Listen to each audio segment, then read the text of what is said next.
Welcome to Rolf Hitzer, behind the for sale sign. Thanks for tuning in. It means a lot to me, actually, and I rarely say this, but if you like what you're seeing, would you please subscribe? For no other reason than to get absolutely free, valuable tips on real estate. And that's what I want to talk about today is home buying tips, part 2. I did a part 1. You know, when you're out there looking at houses, and what are the things that you should that you should look out for when viewing a house on the outside? Well, first of all, don't stub your toe like I just did.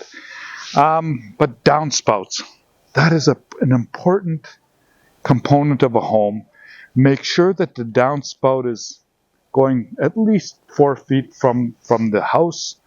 To divert that water away from the foundation is very important because, you know, water penetrating into a basement often can be resolved by having your downspouts running away properly. The good news is that's a cheap fix, but something you should pay attention to. If you're interested in a house, it's like, okay, there's a to-do project, is the downspouts. Roof shingles. You want to just take a look. What kind of shape are they in?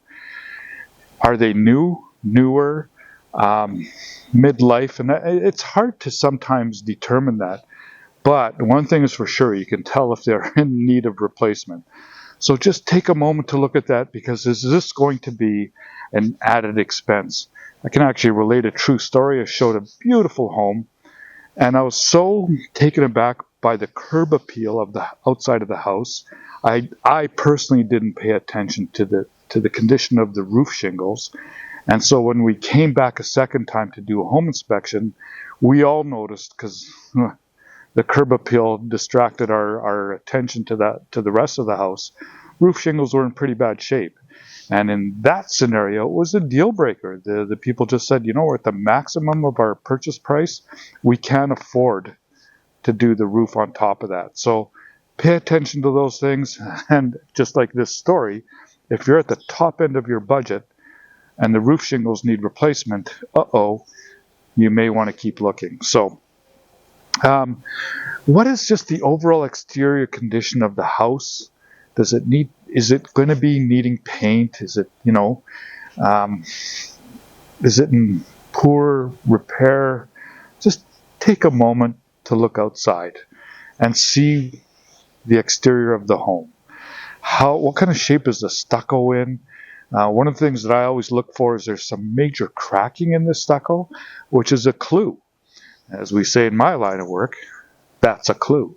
And the clue being that maybe there's a foundation issue, and so hopefully that'll be resolved when you're inside the house and you're able to see what it is. But even if you can't see it, that clue is, maybe if I like this house, maybe I should get a home inspection. I don't know what's going on behind me, but there's a bird or something rustling, and I'm just tempted to look, but I'm not going to because I'm talking to you.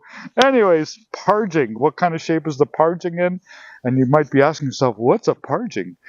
Parging is that when you look at the stucco and it stops and then there's like more stucco, but it's typically gray in color. That's known as parging. Parging just goes along the exterior of your concrete foundation, and just what kind of shape is that in? And so just again, taking a look at these things.